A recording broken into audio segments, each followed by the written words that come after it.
વાલમાં leakage હોવાથી હજારો gallon પાણીનો વેડફાટ થઈ રહ્યો છે। ડભોઈ તાલુકાના થરવાસ ઓવરબ્રિજ નજીક વાલ લીકેજ હોવાથી હજારો ગેલન પાણીનો વેડફાટ થાય છે। પાણી પુરવઠા વિભાગ દ્વારા લીકેજ રહેતા વાલ રિપેર કરવામાં આવે તેવી માંગ ઉઠાવવા પામી છે। હજારો ગેલન પાણી કાચમાં વહી જાય છે। પીવાના પાણી માટે લોકો વળખા મારે છે, જ્યારે બીજી તરફ પાણી પુરવઠા અધિકારીઓ અને કર્મચારીઓની બેદરકારીના કારણે હજારો ગેલન કાચમાં પાણી પીવાનું વહી જાય છે। ડભોઈ તાલુકાના થરવાસ રોડ ઓવરબ્રિજ પાસે પાણી પુરવઠા યોજના અંતર્ગત પાણીની લાઇનમાંથી વાલ લીકેજ રહેતા પાણીનો વેડફાટ થઈ રહ્યો છે, ત્યારે પાણી પુરવઠા વિભાગની બેદરકારી સામે આવી છે।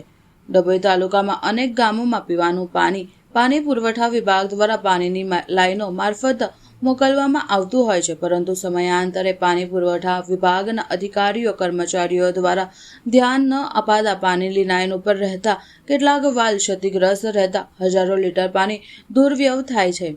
જલ એ જીવન છે। સરકાર એક તરફ જ્યારે પાણી બચાવવાના અભિયાન ચલાવે છે, પરંતુ કેટલાક વિસ્તારોમાં પાણી બચાવવા અભિયાન નિરર્થક જોવા મળે છે। ડભોઈ તાલુકાના થરવાસ જવાના માર્ગ ઉપર છેલ્લા ઘણા સમયથી વાલ પાણી છોડવાના સમય દરમિયાન લીકેજ થતા નજરે પડ્યા છે, ત્યારે પાણી પુરવઠા વિભાગના અધિકારીઓ વહેલી તકે તાલુકાના ગ્રામ વિસ્તારોમાં લીકેજ રહેતા વાલ રિપેર કરી દે તેવી લોકો માંગ ઉઠાવી પામી છે।